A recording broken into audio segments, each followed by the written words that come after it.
Hello and welcome. You're on Friday Double Bill, India's first full-length film review show on television. This is where we look at the top releases in the theaters every Friday. We dissect those films, we discuss those films, and we tell you at least whether we thought that film was a dekho or peko at the theaters. Well, to watch or not to watch, Haider, let's find out.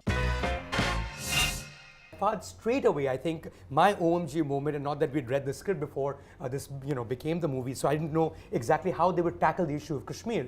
This is a hardcore mainstream commercial drama, aimed at very hardcore mainstream audiences. It has a Bollywood hero in it, Shahid Kapoor, and it's possibly the biggest budget Indian picture that puts the whole entire security forces and their role in J&K under serious scrutiny. I think they do a very fine job of showing it the way it is. I think the scenes where interrogation is being shown and it's actually atrocities being committed on regular people in that state is something that is laudable, given that they got away with it firstly from the censors. I think even the part where the Indian government is sponsoring what they call good terrorists in the same way that the Pakistan government has sponsored the bad terrorists and the clash between them. I think a film like this, I really hope is not seen as anti-national, purely because when you talk about the excesses of the state, when you talk about how people are going through hell in any nation, I think you're really doing service to that nation. You're being patriotic rather than the other way around. Very true, and I think every week after week, we sit and decry the censor board in this country.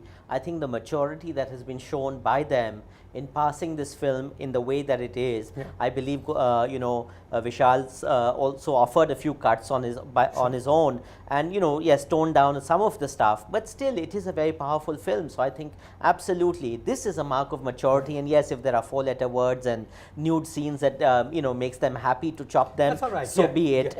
With other films, but I am so delighted that a filmmaker with integrity is allowed to be able to present his vision on celluloid.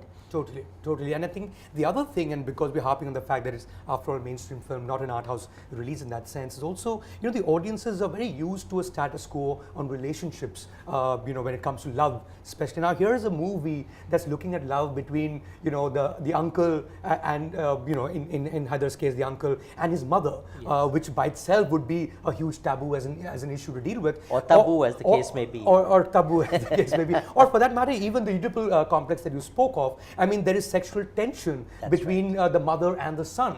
Now, to push the envelope on those fronts in a film that would otherwise be seen as, your October 2nd release, by itself was an OMG moment or a bunch of OMG moments for me. Well, don't forget that Shakespeare did this 400 years ago. We've been progressing anyway for the past 400 years, So yes, but it's refreshing to see all this being articulated on Indian screens. For me, some of the other interesting OMG moments were, for instance, the word chutzpah has been used in the promotion. Shahid Kapoor has been appearing on reality shows talking about chutzpah, all of that. And, the word is chutzpah.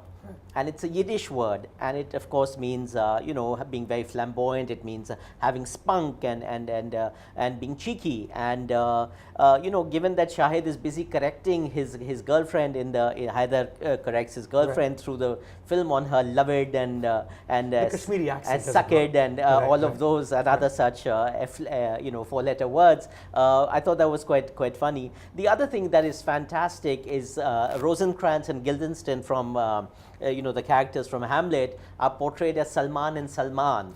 Two Salmans who run a video library, but they're actually covertly spies recruited by the J&K police, and they are huge fans of Salman Khan. And because it's set in 1995, this is what happened. Kashmiri youth were obsessed with Hum Aapke Hai Kaun and Salman, and so it's just hilarious. And I think the comic relief, as Shakespeare always had in all his plays, these two play the buffoon, but at the same time they're spies and they need to get their comeuppance. And so these are great things that I found about the film, and extremely enjoyable on those fronts.